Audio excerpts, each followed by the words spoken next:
Mood খারাপ করবার জন্য সরি, তবে আমার কটা কথা ছিল।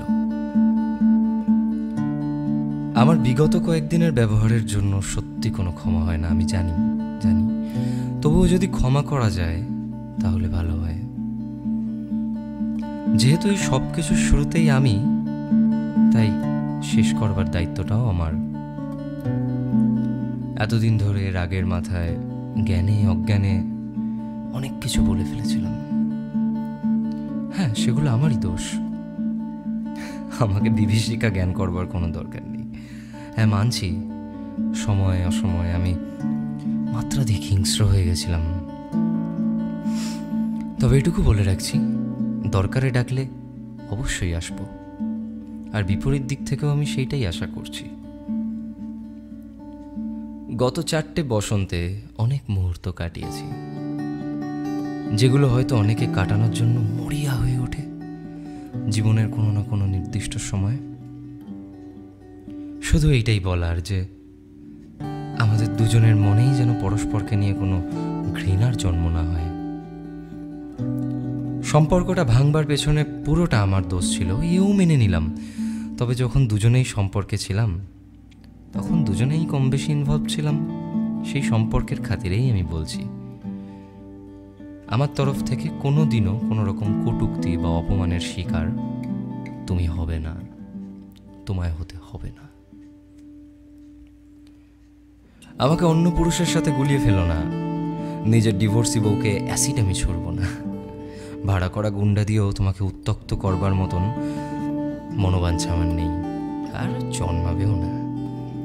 তবে এইটুকু অনুরোধ করব, তোমার যে কোনো বিপদে যেন ডাক পাই। তোমাকে সাহায্য করতে পেরে হয়তো নিজেকে কিছুটা সান্ত্বনা দেওয়া যাবে। আচ্ছা, ডিভোর্স হয়ে যাওয়ার পরে আমি যদি দেখা করতে চাই, দেখা করবে? আমি কথা দিচ্ছি, আমি ফিরে আসার কথা একবারও বলবো না।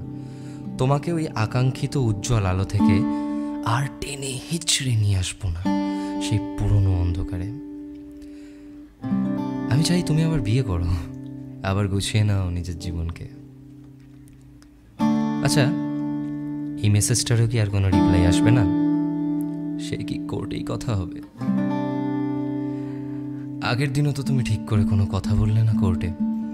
তোমার উকিল আর তোমার বাবা আমার কথা বলার সুযোগটুকুও দিলেন না। আচ্ছা, আমাদের ভেতরে কি এতটা দূরত্ব চলে এসছে?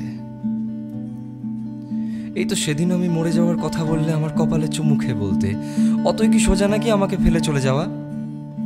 আর এখন সেই তুমি কি না আমি মরলাম কি বাঁচলাম, কি খেলাম না খেলাম, এমনকি আমার অস্তিত্ব থাকা না থাকাতেও তোমার কোনো ফারাক পড়ে না।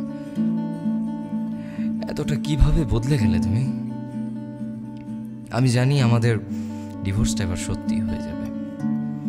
তুমি আমাকে আর আমি তোমাকে প্রাক্তন বলবো, কিন্তু তবুও শেষ চেষ্টা করে যাচ্ছি তোমাকে ফিরিয়ে আনার জন্য। কারণ তুমি বলেছিলে, শেষ বেলায় বেহায়া না হলে ভালোবাসলাম কই। আগের মেসেজগুলোর মতো এই মেসেজটারও কোনো রিপ্লাই আসবে না, জেনেও আমি তোমার মেসেজটা পাঠালাম। ডিভোর্সটা এবার হয়েই যাবে বলে মনে হচ্ছে, তাও একবার শেষ চেষ্টা করতে ক্ষতি কি? তুমি না প্রাক্তনের তকমাটা ইচ্ছে করে নিজের গায়ে মেখে নিচ্ছ, আর যতটা না নিজের গায়ে মাখছ তার থেকে বেশি মাখিয়ে দিচ্ছ আমার গায়ে। কিন্তু ওই যে একটা কথা তো বুকে পেরেকের মতো আটকে আছে, শেষ বেলায় বেহায়া না হলে ভালোবাসলাম কই। শেষ বেলায় বেহায়া না হলে ভালোবাসলাম কই।